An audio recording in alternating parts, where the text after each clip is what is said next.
93ನೇ ಇಸ್ವಿಯಿಂದನೂ ಸತತವಾಗಿ ಮಾಡಿಸ್ಕೋತಾ ಇದ್ದಾರೆ. ಅದಕ್ಕೆ ಹೇಳ್ತಾರೆ, ಹರ ತನ್ನ ಭಕ್ತರನ್ನ ಹೊರೆ ಹಚ್ಚಿ ನೋಡುವನು, ಕಡೆಗೆ ಕರೆದು ತಾನು ಹೊರವ ಕೊಡುವನು ಅಂತ. ಅವನೇ ಕರೆದು ಕೊಡ್ತಾನೆ. ಯಾಕಂದ್ರೆ ನಮ್ಮೂರವ್ರು ಇದೇ ಯಲಹಂಕದವರೇ ದಾಸರಿದ್ರು, 33ನೇ ವರ್ಷ ಮಾಡ್ತಾ ಇದ್ರು. ಅವ್ರಿಗೆ ಏಜ್ ಆಗ್ಬಿಟ್ಟೈತೆ, ಒಂದು 85-86 ಆಗ್ಬಿಟ್ಟೈತೆ, ಅವ್ರು ಮಾಡಕ್ಕಾಗಲ್ಲ. ಈ 4ನೇ ವರ್ಷದಿಂದ ಅವ್ರು ಹೇಳ್ಬಿಟ್ರು, ನನಗಾಗಲ್ಲ, ಮನೇಲಿ ಮಕ್ಕಳು ಕಳ್ಸಲ್ಲ, ಬೇರೆ ಯಾರನ್ನೆಲ್ಲ ನೋಡ್ಕೊಡ್ರಿ ಅಂತ ಅವರು ಯಾರನ್ನೋ ಕರ್ಕೊಂಡ್ ಬಂದ್ಬಿಟ್ರು. ಅವ್ರು ಮಾಡಿ ನಮ್ಗೆ ಅಭ್ಯಾಸ ಆಗ್ಬಿಟ್ಟಿತ್ತಲ್ಲ, ಸ್ವಲ್ಪ ನಮ್ಗೆ ಇಷ್ಟ ಆಗಿಲ್ಲ. ಆಮೇಲೆ ಇಲ್ಲಿ ಅಲಕ್ಸಂದ್ರ ಶನಿದೇವ್ರ ದೇವಸ್ಥಾನದಲ್ಲಿ ಒಬ್ರು ಪರಿಚಯ ಮಾಡ್ಕೊಟ್ರು, ಅವ್ರು ಇಷ್ಟ ಆಗಿಲ್ಲ. ಇವಾಗ ನಿಮ್ ಈ ಸಲ ಮಾಡೋದೇ ಬೇಡ, ಏನೋ ಮಾಡ್ಬಿಟ್ಟು ದೇವಸ್ಥಾನಕ್ಕೆ ಹೋಗಿ ಏನೋ ಅಭಿಷೇಕ ಕೊಟ್ಟು ಸುಮ್ಮನೆ ಆಗಲ್ಲ ಅನ್ಕೊಂಡ್ವಿ. ಹಿಂಗಿರ್ಬೇಕಾದ್ರೆ ಇವಳು ನನ್ನ ಮಗಳು ವರ್ಷ ಮಾಡ್ತಾ ಇದ್ರಲ್ಲ, ಹೆಂಗಮ್ಮ ಬಿಡೋದು ಅಂದ್ಬಿಟ್ಟು ಅವಳು ಯೂಟ್ಯೂಬಲ್ಲಿ ಸರ್ಚ್ ಮಾಡ್ತಾ ಇದ್ಲು, ನಾನು ಮಾಡ್ತಾ ಇದ್ದೆ, ನೀವು ಸಿಕ್ಕಿದ್ರಿ. ಸರಿ ನಮ್ಮ ಮನೆಯವರು ಟ್ರೈ ಮಾಡಿ ನೋಡೋಣ, ಫೋನ್ ಮಾಡಿ ಸಿಗ್ತಾರೆ ಅನ್ನೋದು ನೋಡಿದ್ರೆ ಕರೆಕ್ಟಾಗಿ ಬುಕ್ ಸಿಕ್ಕಿದ್ರಿ. ಹೋದ್ವಾರ ಮಾಡ್ಬೇಕಾಗಿತ್ತು,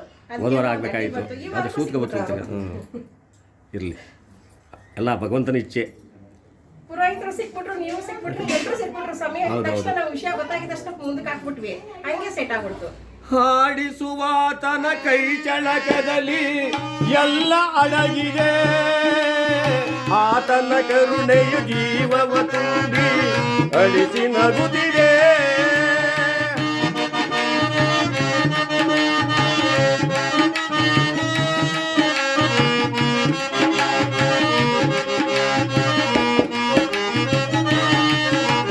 ಹಾಡಿಸುವಾತನ ಕೈ ಚಳಕದಲ್ಲಿ ಎಲ್ಲ ಅಡಗಿದೆ, ಆತನ ಕರುಣೆಯು ಜೀವವ ತುಂಬಿ ಅಳಿಸಿ ನಗುತ್ತಿದೆ. ಏನೇ ಬರಲಿ ಹೇಗೆ ಇರಲಿ ನಿನ್ನ ಸ್ಮರಣೆಯ ಸ್ವಾಮಿ ಮಾಡುತ್ತಿದೆವಯ್ಯ. ಶ್ರೀ ಶನಿದೇವ ಸೂರ್ಯ ಕುಮಾರ ನಿನಗೆ ವಂದನೆ, ಸ್ವಾಮಿ ನಿನಗೆ ವಂದನೆ.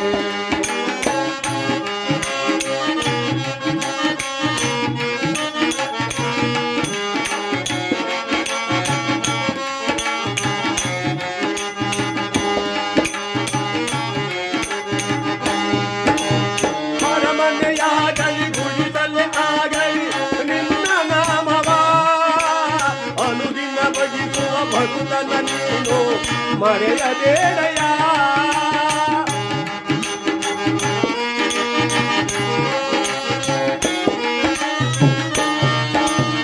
ಅರಮನೆಯಾಗಲಿ ಗುಡಿಸಲೇ ಆಗಲಿ ನಿನ್ನ ನಾಮವ ಅನುದಿನ ಭಜಿಸುವ ಭಕ್ತನ ನೀನು ಮರೆಯಬೇಡಯ್ಯ. ಕರವನ್ನು ಮುಗಿನವ ಕಾಗವಾತನ ಕರುಣೆ ತೋರೆಯ, ಸ್ವಾಮಿ ಕರುಣೆ ತೋರೆಯ. ಶ್ರೀ ಶನಿದೇವ ಸೂರ್ಯ ಕುಮಾರ ನಿನಗೆ ವಂದನೆ, ಸ್ವಾಮಿ ನಿನಗೆ ವಂದನೆ.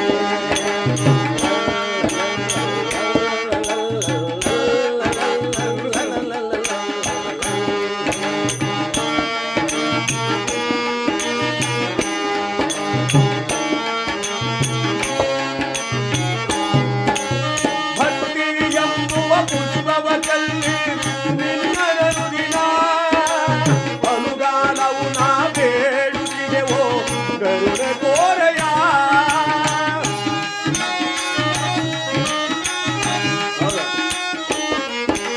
ಭಕ್ತಿ ಎಂಬುವ ಪುಷ್ಪವ ಚೆಲ್ಲಿ ನಿನ್ನರನು ದಿನ ಅನುಗಾಲವು ನಾ ಬೇಡುತ್ತಿದೆವೋ ಕರುಣೆ ತೋರೆಯ.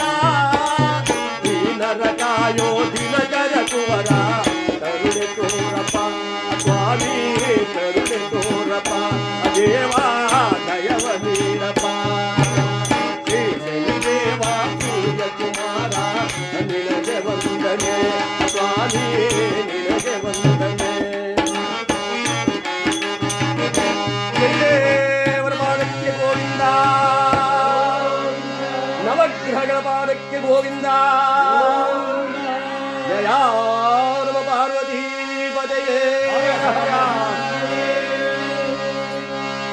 ಇವತ್ತಿನ ಕಥಾಭಾಗ ರಾಜಾ ವಿಕ್ರಮ. ಜರಮಣವರ ರಾಜಾ ವಿಕ್ರಮ ನಿಮ್ಮ ಹಳಿಯವರು ಹೇಳಿದ್ರು, ರಾಜಾ ವಿಕ್ರಮ ಅಥವಾ ಬಟ್ಟಿ ವಿಕ್ರಮ. ಬಟ್ಟಿ ಅಂತಕ್ಕಂಥವ್ರು ಮಂತ್ರಿಯಾದ ದೆಸೆಯಿಂದ ಇವನಿಗೆ ಬಟ್ಟಿ ವಿಕ್ರಮ ಅಂತ ಕೂಡ ಹೇಳ್ತಾರೆ. ರಾಜ ವಿಕ್ರಮ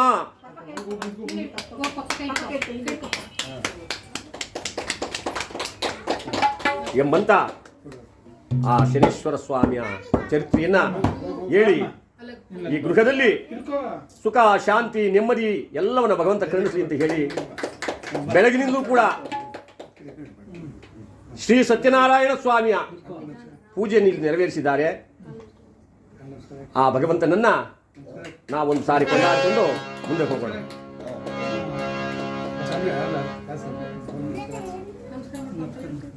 ಇರ್ಲಿ, ಅಲ್ಲೇ ಮಾಡಿ ಹಿಂಗೆ. ಕಾಪಾಡು ಶ್ರೀ ಸತ್ಯನಾರಾಯಣ ಪನ್ನಗ ಶಯನ ಪವನ ಚರಣ ಪನ್ನಗ ಶಯನ ಪಾವನ ಚರಣ ನಂಬಿದೆ ನಿನ್ನ ಕಾಪಾಡು ಶ್ರೀ ಸತ್ಯನಾರಾಯಣ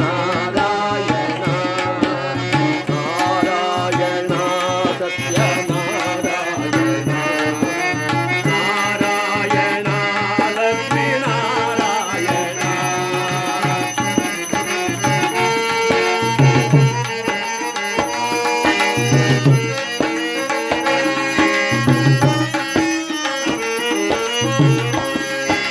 ಮನವೆಂಬ ಮಂಟಪ ಬೆಳಕಾಗಿದೆ ಹರಿನಾಮದ ಮಂತ್ರವೇ ತುಂಬಿದೆ.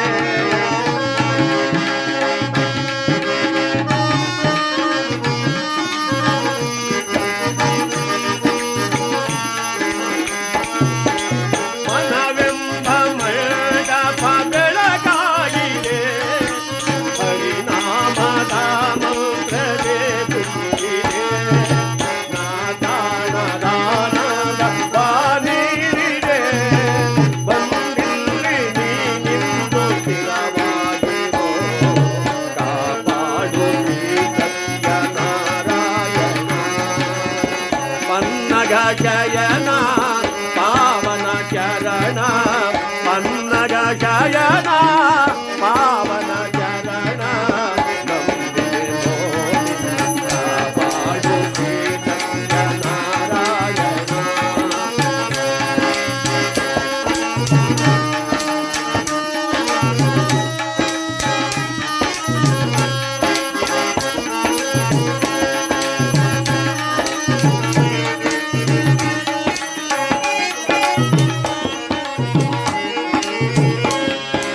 ಕಣ್ಣೀರ ಅಭಿಷೇಕ ನಾ ಮಾಡಿದೆ ಕರುಣಾಳು ನೀಯನ್ನ ಕಾಪಾಡಿದೆ.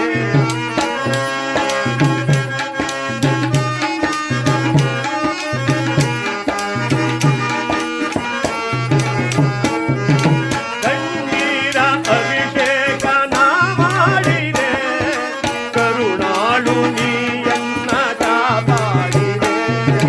ಬರಿದಾದ ಮಡಿಲನ್ನು ನೀ ತುಂಬಿದೆ ನಾ ಕಾಣದಾನಂದವಾಗಿದೆ. ಕಾಪಾಡು ಶ್ರೀ ಸತ್ಯನಾರಾಯಣ ಪನ್ನಗ ಶಯನ ಪಾವನ ಚರಣ ಪನ್ನಗ ಶಯನ ಪಾವನ ಚರಣ ನಂಬಿದೆ ನಿನ್ನ ಕಾಪಾಡು ಶ್ರೀ ಸತ್ಯನಾರಾಯಣ.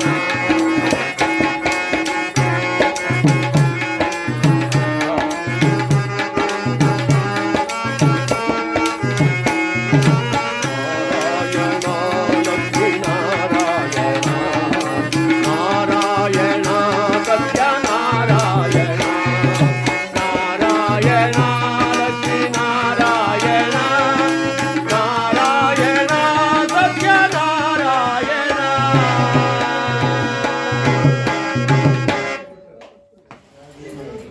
ಆ ಭಗವಂತ ಆ ಪಾಲ್ಗಳಲ್ಲ ಶಯನ ಸತ್ಯನಾರಾಯಣ ಸ್ವಾಮಿ ಈ ಗೃಹದಲ್ಲಿ ಸುಖ ಶಾಂತಿ ನೆಮ್ಮದಿಯನ್ನು ಕೊಟ್ಟು ಕಾಪಾಡಲಿ ಅಂತ ಹೇಳ್ತಾ ಇನ್ನು ಕಥಾಭಾಗದ ಕಡೆ ಬರೋಣ.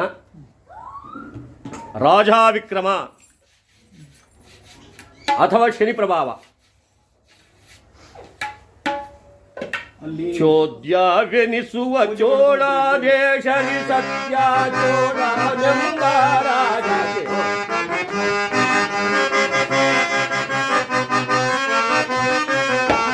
ಚೋದ್ಯವೆನಿಸುವ ಚೋಳ ದೇಶನಿ ಸತ್ಯ ಚೋಳ ನೆಂಬ ರಾಜ ಒದಗಿ ಶನಿಯ ಪ್ರಭಾವದಿಂದ ಇರುತ್ತಲೇ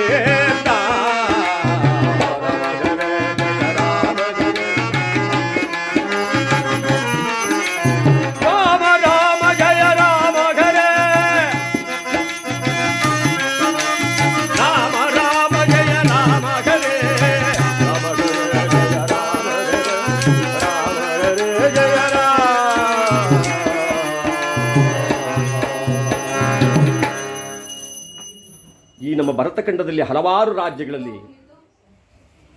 ಚೋಳ ದೇಶ ಬಹಳ ಪ್ರಸಿದ್ಧವಾದ ಪಟ್ಟಣ. ಆ ಚೋಳ ದೇಶವನ್ನು ಯಾವ ಸತ್ಯೇಂದ್ರ ಚೋಳ ಎಂಬಂಥ ಮಹಾರಾಜ ತಾನು ರಾಜ್ಯಭಾರ ಮಾಡ್ತಾ ಇದ್ದಾನೆ. ಹಲವಾರು ಕವಿಗಳಿಂದ, ಗಮಕೆಗಳಿಂದ, ವಿದ್ಯಾವಂತರಿಂದ, ಕೀರ್ತನ ಕಲಾ ವಿಶಾರದರಿಂದ ಆ ರಾಜ್ಯವನ್ನು ಪರಿಪಾಲನೆ ಮಾಡ್ತಾ ಇರಬೇಕಾದ್ರೆ ಭಗವಂತ ಕೊಟ್ಟಂಥ ಸಕಲೈಶ್ವರ್ಯವೆಲ್ಲ ತುಂಬಿ ತುಳುಕಾಡುತ್ತಾ ಇದೆ. ಪರಮಾತ್ಮ ಮನುಷ್ಯನಿಗೆ ಎಲ್ಲವನ್ನ ಕೊಟ್ಟಾಗ ಬರಬಾರದ್ದೊಂದಿದೆ, ಈ ಬರಬೇಕಾದ್ದೊಂದಿದೆ. ಬರಬೇಕಾದ್ದು ಯಾವುದವ? ಸಾತ್ವಿಕ ಗುಣ, ಧರ್ಮಗುಣ, ಕ್ಷಮಾಗುಣ, ಈ ಗುಣಗಳು ಬರಬೇಕು. ಬರಬಾರದ್ದು ನಾನು ನಾನೇ ನದೀರೋ ತೆಲೆ ಮಾನವ, ನಾನು ನಾನೇ ನದೀರೋ ತೆಲೆ ಮಾನವ, ಜನ್ಮದ ಅರ್ಥವ ಗ್ರಹಿಸಿ ನೋಡೋ, ಜನ್ಮದ ಅರ್ಥವ ಗ್ರಹಿಸಿ ನೋಡೋ, ನಾನು ನಾನೇ ನದೀರೋ ತೆಲೆ ಮಾನವ.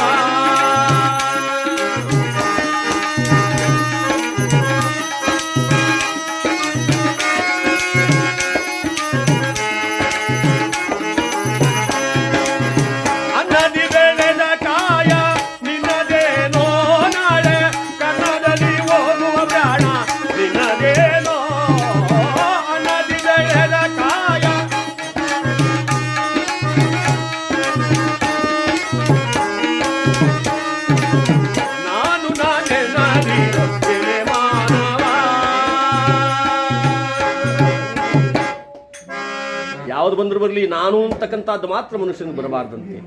ಬರಬಾರದ್ದು ಗುಣ ಅಂದರೆ ಇದೊಂದು.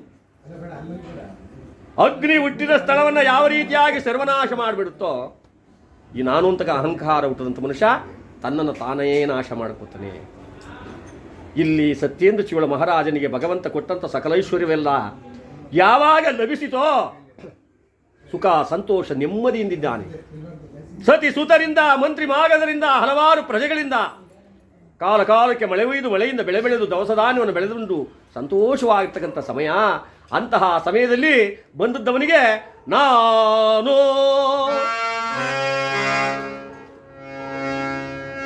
ದೀನರನ್ನ, ದಲಿತರನ್ನ, ಬ್ರಾಹ್ಮಣೋತ್ತಮರನ್ನ, ಧರ್ಮಾತ್ಮರನ್ನ, ಋಷಿಗಳನ್ನ, ಯತಿಗಳನ್ನ ಕಂಡರೆ ಈ ಆಡ್ತಕ್ಕಂಥ ದುರ್ಗುಣ ಪ್ರಾಪ್ತವಾಯಿತು. ಯತಿಗಳು ಮುನಿಗಳನ್ನು ಕಂಡರೆ ಅವರನ್ನು ಗಹಗಹಿಸಿ ನಕ್ಕು ಅವರನ್ನು ಕುಚೇಷ್ಟೆ ಮಾಡ್ತಕ್ಕಂಥ ಆ ದುರ್ಬುದ್ಧಿ ಅಹಂಕಾರ ಅವನಲ್ಲಿ ಹುಟ್ಟುಬಿಡ್ತು. ಒಬ್ಬ ಬ್ರಾಹ್ಮಣ ಪುತ್ರನ ಹೀಗೆ ನಿಂದಿಸಿದ ಕಾರಣ ಅವನು ಶಾಪ ಕೊಟ್ಟನಂತೆ. ಏನಂತ? ನೀನು ತಿನ್ನುವ ಹನ್ನ ಹುಳುವಾಗಲಿ ಹೋಗು ಅಂದ.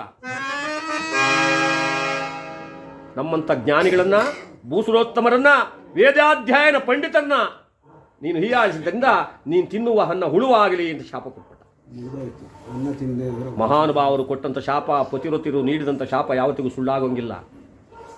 ಶಾಪವನ್ನು ಕೊಟ್ಟು ಹತ್ತ ಕಡೆ ಹೊರಟ ಮೇಲೆ ಹಿತ್ತ ಕಡೆ ಅನ್ನಕ್ಕಾಗಿ ಊಟಕ್ಕೆ ಕುಳಿತುಕೊಂಡರೆ ಆ ಅನ್ನದಿಂದ ಉಳು ಅರಿಯಲಾರಂಭಿಸಿದ ಮಹಾರಾಜನಿಗೆ.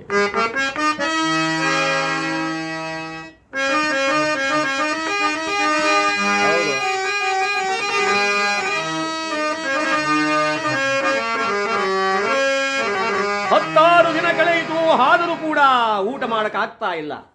ಅನ್ನವೇ ಉಳುವಾಗ್ತಾ ಇದೆ. ಅಯ್ಯೋ ಪರಮಾತ್ಮ, ಶನಿದೇವ ಎಂಬುದಾಗಿ ದುಃಖ ಪಡುತ್ತಿರಬೇಕಾದರೆ ಮನೆ ದೇವರುಗಳು, ನಾವು ಮಾಡ್ತಕ್ಕಂಥ ದುರ್ನಡತೆಗಳು, ನಾವು ನಡೆತಕ್ಕಂಥ ದಾರಿಗಳು ವ್ಯತ್ಯಾಸವಾಗೋದ್ರೆ ಆಗಲೇ ಆ ಪರಮಾತ್ಮ ತಾನು ಬಂದು ಪ್ರವೇಶ ಮಾಡೋದು. ಯಾರೋ ಶನಿದೇವರು ಸುಮ್ಮನೆ ಬರೋದಿಲ್ಲ, ಅವನಿಗೆ ಯಾವುದಾದ್ರು ಒಂದು ಕಾರಣ ಬೇಕು. ಆ ಕಾರಣ ಇಲ್ಲಿ ಕಂಡಿತು. ಯಾವ ಸತ್ಯೇಂದ್ರ ಚೋಳ ಮಹಾರಾಜನ ಜನ್ಮರಾಶಿಗೆ ಸೇರಿಕೊಂಡ. ಈ ಬೆನ್ನಿನಲ್ಲಿ ಬೆನ್ನುಪುಡಿ ಅಂತಕ್ಕಂಥ ಗಾಯವಾಗ್ಬಿಡ್ತು ಅವನಿಗೆ. ಯಾರಿಗೆ? ಸತ್ಯೇಂದ್ರ ಚೋಳ ಮಹಾರಾಜನಿಗೆ. ಆ ಗಾಯದ ವಿಚಾರ ನಿಮಗೆಲ್ಲ ಗೊತ್ತು, ಹಿರಿಯೋರಿಗೆ. ಕಂಡ್ರೆ ಬಿಟ್ಬಿಟ್ಬಾ, ಕಾಣ್ದೇ ಕರ್ಕೊಬಾ ಅಂತ ಗಾಯದ ಹೆಸರು. ಕಂಡ ತಕ್ಷಣ ಔಷಧೋಪಚಾರ ಮಾಡ್ತಿದ್ರೆ ಮನುಷ್ಯ ಬದುಕ್ದಂಗೆ. ಅದನ್ನೇನಾದ್ರು ಅಸಾಧ್ಯ ಮಾಡಿದ್ರೆ ಲಕ್ಷ್ಮೀ ರಮಣ ಗೋವಿಂದ ಹೊರಟಂಗೆ ಅವನು. ಯಾವಾಗ ಬೆನ್ನುಪುಡಿ ಗಾಯವಾಯಿತೋ ನೊಣ ಸೊಳ್ಳೆಗಳು ಕಿತ್ತು ತಿನ್ನುತ್ತಿವೆ, ಕಟ್ಟಿಕೊಂಡು ಅಂತ ಹೆಂಡತಿಗೆ ಛೀ ತೂಂತ ಮಹಾರಾಜನಿಗೆ ಛೀಮಾರಿ ಆಗ್ತಾರೆ. ಪ್ರಜೆಗಳೆಲ್ಲರೂ ನಿಂದನೆ ಮಾಡ್ತಾ ಇದ್ದಾರೆ. ಎಲ್ಲಿಲ್ಲದ ಆಟಾಟೋಪಗಳು, ದೂರು ದುಪ್ಪಟ್ಟೆಗಳು ಜಾಸ್ತಿ ಆದ ಮಹಾರಾಜನಿಗೆ ನಾಡಿನಲ್ಲಿ ಬೆಲೆ ಇಲ್ಲದಂತ ಆಯಿತು. ಯಾವುದರಿಂದ? ಪರಮಾತ್ಮ ಕ್ರೂರನಾದ್ದರಿಂದ ಅವನು ಯಾವ ಆಟವನ್ನು ಆಡಿಸ್ಬೇಕಾದ್ರೂ ಆಡಿಸ್ಬಲ್ಲ. ಶನಿದೇ ಶನಿದೇ ಶನಿದೇ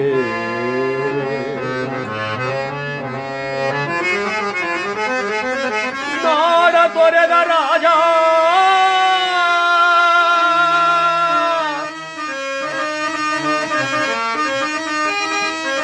ಕಾಡಿನೆಡೆಗೆ ಹೊರಟ.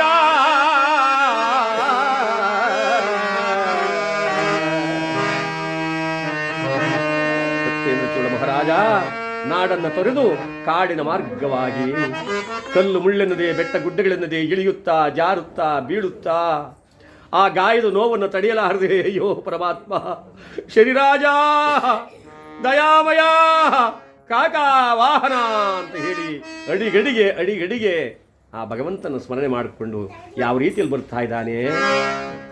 ದಯ ಬಾರದೆ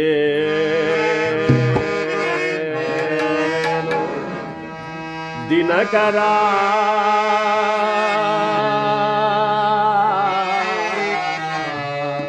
ಕುವರ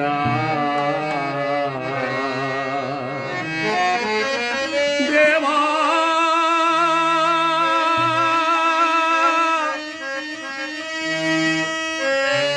ಒಡೆಯ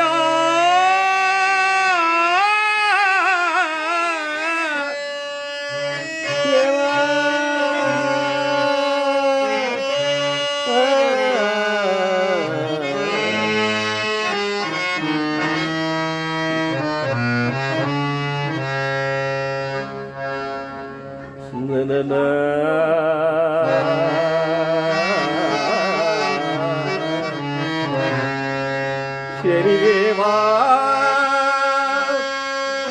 ಶನಿದೇವಾ ದೇವಾ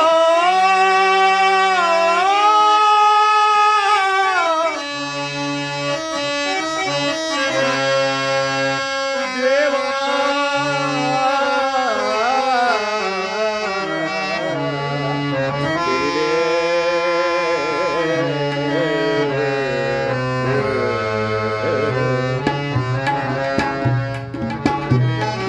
ಕಣ್ಣೀರು ಹರಿಯುತ್ತಿದೆ. ಎತ್ತ ಹೋಗುವೆ ಎನ್ನುವರಿಲ್ಲ. ಎಲ್ಲಿಗೋಗ್ತಾ ಇದೆಯಾ ಅಂತ ಯಾರು ಕೇಳ್ತಾ ಇಲ್ಲ. ಯಾವ ಕಡೆ ಹೋಗಬೇಕು ಅಂತ ಅವನಿಗೆ ದಿಕ್ಕು ಗೊತ್ತಾಯ್ತಾ ಇಲ್ಲ. ದಯ ಬರದೇನೋ ದಿನಕರ ಕುಮಾರ, ದಯ ಬರದೇನೋ ದಿನಕರ ಕುಮಾರ, ಏತಕೋ ಪಾಮರರೊಳು ನಿನಗೆ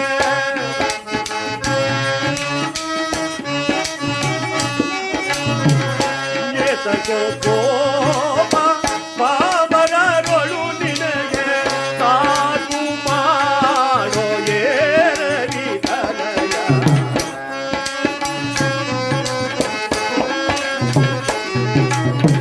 ಸಾಕು ಮಾಡೋ ಏರರಿ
ಕರುಣವಿಲ್ಲ